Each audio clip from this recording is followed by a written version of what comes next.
Carl Gustav Jung, Ελβετός ψυχίατρος και ψυχαναλυτής, ανέπτυξε την θεωρία των αρχετύπων ως κεντρικό στοιχείο της αναλυτικής του ψυχολογίας. Μην νομίζετε όμως ότι ο Jung το σκέφτηκε από μόνος του. Όχι. Αυτές οι απόψεις και οι γνώσεις υπήρχαν αναλυτικά τόσο στην αρχαία ελληνική μυθολογία και φιλοσοφία, όσο και στους Ινδούς. Και οι δύο λαοί ήταν πολύ συγκεκριμένοι, χιλιάδες χρόνια πριν, για το πώς ιδέες, έννοιες και καταστάσεις ρυθμίζουν τη ζωή σου και τον τρόπο που σκέφτεσαι πριν ακόμη γεννηθείς. Μείνετε μαζί μου μέχρι το τέλος αυτού του βίντεο, γιατί θα μάθετε πώς λειτουργεί το μυαλό σας, ακόμη και την απουσία σας.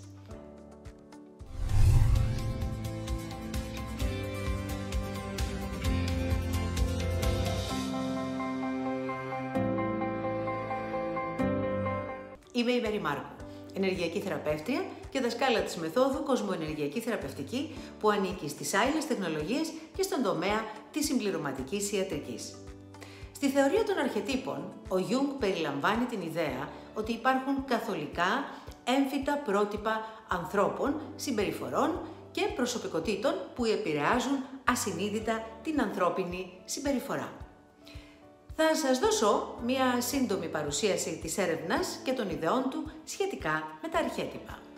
Ο Jung μας λέει πως είναι αρχαία, καθολικά πρότυπα και εικόνες που προέρχονται από το συλλογικό ασυνείδητο, έναν όρο που επινόησε ο ίδιος και που τελικά πέτυχε. Σύμφωνα με εκείνον, το συλλογικό ασυνείδητο είναι ένα μέρος του ασυνείδητου νου, που είναι κοινό μεταξύ των όντων του ίδιου είδους και είναι αποτέλεσμα της εμπειρίας των προγόνων. Ένα είδος DNA δηλαδή, αλλά πνευματικού, ιδεολογικού, αντιληπτικού τύπου και συμπεριφορών. Τώρα που το σκέφτομαι, είπε κάποτε κάποιος ότι οι αμαρτίες γονέων παιδεύουν τέκνα, εννοώντας πως οι αρνητικές πνευματικές ιδέες, αλλά και οι πρακτικές συμπεριφορές μπορεί εν τέλει να μεταφερθούν στους απογόνους τους ως ένα αρνητικό πεπρωμένο. Ας πάμε πάλι στο Jung και ας δούμε ποια είναι τα κύρια αρχέτυπα.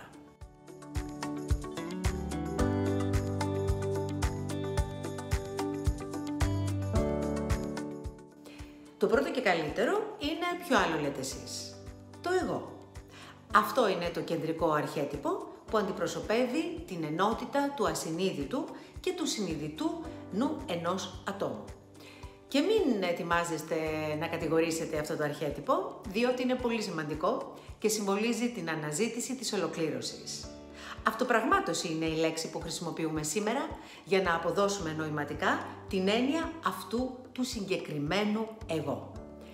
Το επόμενο είναι η σκιά. Αντιπροσωπεύει τις καταπιεσμένες άγνωστες πτυχές του εαυτού, συχνά ενσαρκώνοντας το χάος και τις σκοτεινές πλευρές μιας προσωπικότητας. Το αμέσως επόμενο αρχέτυπο φέρει ένα ονειρικό όνομα και είναι η άνιμα και η άνιμους.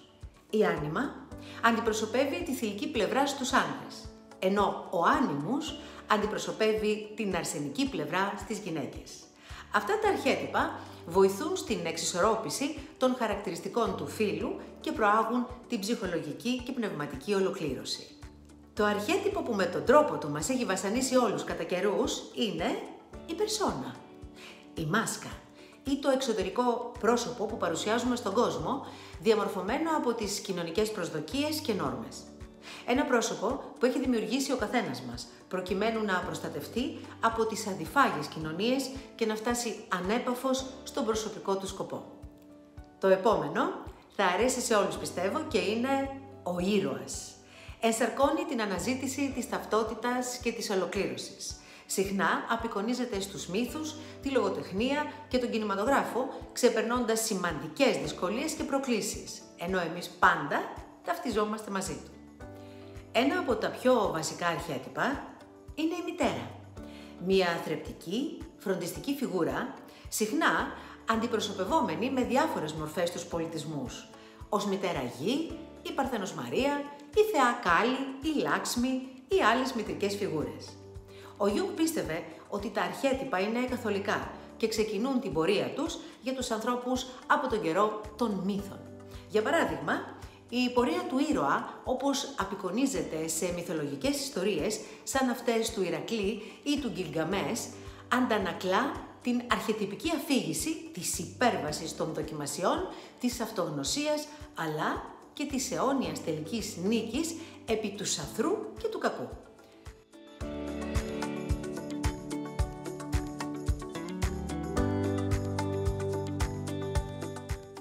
Τώρα ίσως θα σκέφτεστε με ποιο τρόπο επηρεάζουν τα αρχέτυπα τη ζωή και την ψυχολογία ενός ανθρώπου. Κατά το Jung μπορούν να επηρεάσουν τον άνθρωπο με πολλούς τρόπους, καθώς επηρεάζουν βαθιά την κατανόηση του εαυτού και την αλληλεπίδραση με τον κόσμο γύρω του. Συνοπτικά θα λέγαμε, τα αρχέτυπα είναι ισχυρά εργαλεία που μπορούν να παίξουν μεγάλο ρόλο στην προσωπική ανάπτυξη, την αυτογνωσία και να βοηθήσουν στην επίλυση συγκρούσεων, στις σχέσεις, στη δημιουργικότητα, αλλά και την κατανόηση των πολιτισμικών φαινομένων. Ο Jung βέβαια δεν ανακάλυψε τον τροχό. Απλά τον βρήκε, τον συντήρησε, τον αποκατέστησε και τον έβαλε πάλι σε λειτουργία. Από τον καιρό της αρχαίας ελληνικής φιλοσοφίας, ο Πλάτων είχε αναπτύξει την έννοια των ιδεών ή μορφών, που είναι τέλειες, αιώνιες και καθολικές, οι οποίες βρίσκονται πίσω από τα φυσικά αντικείμενα και φαινόμενα. Αυτές οι εσωτερικά χαραγμένες, κοινές για το ανθρώπινο γένος ιδέες, είναι προφανώς οι πρόδρομοι των αρχετύπων του Jung, καθώς αντιπροσωπεύουν θεμελιώδεις αρχές που επηρεάζουν όλο τον κόσμο. Ο Αριστοτέλης επίσης ασχολήθηκε με το θέμα, αν και η προσέγγιση του ήταν πιο πρακτική και εμπειρική. Ωστόσο, η ιδέα της καθολικότητας, των μορφών και των ουσιών που μελετούσε μπορεί να συνδεθεί με τα αρχέτυπα, καθώς αναζητούσε τις κοινές δομές πίσω από τα φυσικά φαινόμενα. Ο Αριστοτέλης ανέπτυξε την έννοια των ουσιών και των κατηγοριών, οι οποίες είναι θεμελιώδεις για την κατανόηση του κόσμου. Οι ουσίες είναι τα βασικά όντα που υπάρχουν και οι κατηγορίες είναι οι τρόποι με τους οποίους μπορούμε να μιλήσουμε για αυτά τα όντα. Η πρώτη ουσία αναφέρεται στα ατομικά όντα που υπάρχουν ανεξάρτητα. Παράδειγμα, ένα συγκεκριμένο άτομο ή ζώο. Η δεύτερη ουσία αναφέρεται στα γέννη και στα είδη, στα οποία ανήκουν οι πρώτες ουσίες, δηλαδή, για παράδειγμα, η ανθρωπότητα ως σύνολο. Μετά τις δύο ουσίες έρχεται η μεγάλη κατηγορία, η ενδελέχεια και θεολογία. Ο Αριστοτέλης ανέπτυξε την έννοια της ενδελέχειας και της θεολογίας που αναφέρεται στην ενσωματωμένη τάση ενός όντος να φτάσει στην τελική του μορφή ή σκοπό. Για να το κάνω λίγο πιο κατανοητό, αργότερα η χριστιανική θρησκεία προσπάθησε να μιλήσει για τη διαδρομή του ανθρώπου όπου η πνευματική άνοδος είναι μονόδρομος, ώστε μέσα από έναν έντιμο βίο να καθίσει ο άνθρωπος δεξιά του Πατρός. Να βρεθεί δηλαδή η κάθε ανθρώπινη οντότητα στον τόπο του Θεού για να γίνει και εκείνη Θεός. Αυτές οι έννοιες μπορούν να θεωρηθούν ως πρόδρομοι των αρχετύπων, καθώς περιγράφουν τις εγγενείς τάσεις και δομές του καθενός από εμάς και καθοδηγούν την ανάπτυξη αλλά και την ύπαρξή μας. Αγαπημένοι μου φίλοι, κάθε φορά που ερευνώ για να σας παρουσιάσω κάποιο βαθύτερο θέμα στα βίντεο μου, κάνω πάντα την ίδια παρατήρηση και μένω πάντα με την ίδια απορία. Αφού χιλιάδες χρόνια τώρα γνωρίζαμε τόσα πολλά και ουσιώδη για την ανθρώπινη ύπαρξη, ποιος είναι ο λόγος που αντί να τα προχωρήσουμε στη μελέτη τους, τα κατακαιρματίσαμε ή ακόμη και τα εξαφανίσαμε, ώστε να μην μπορεί ο σύγχρονος άνθρωπος να δημιουργήσει εύκολα μία πνευματική συνέχεια και να κατακτήσει έτσι την πνευματική, την προσωπική και τη φυσική του ελευθερία, απαλλαγμένος από πολλά δεινά. Είναι λες και υπάρχει κάποιο αόρατο χέρι που κάθε τόσο βάζει σε ύπνο το μυαλό και εμποδίζει τον άνθρωπο να βρει τη διαδρομή του πνευματικού του φωτός. Εσείς τι λέτε? Βρισκόμαστε ίσως και πάλι σε μια τέτοια στιγμή?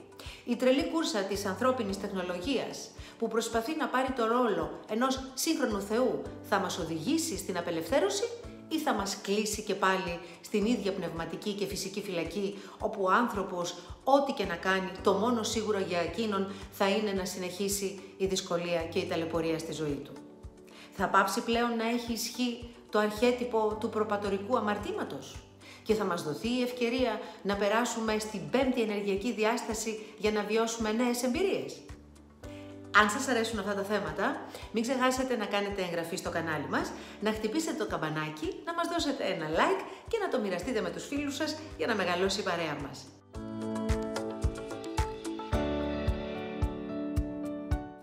Θα ήμασταν πολύ ευχαριστημένοι αν μας ακολουθούσατε και στα social, στο Facebook, στο Instagram και στο TikTok. Μέχρι την επόμενη φορά, να προσέχετε τον εαυτό σας και να κάνετε συνεχώς πολλές σκέψεις έξω από το κουτί. Βοηθάει εκπληκτικά στη χαρά και την υγεία.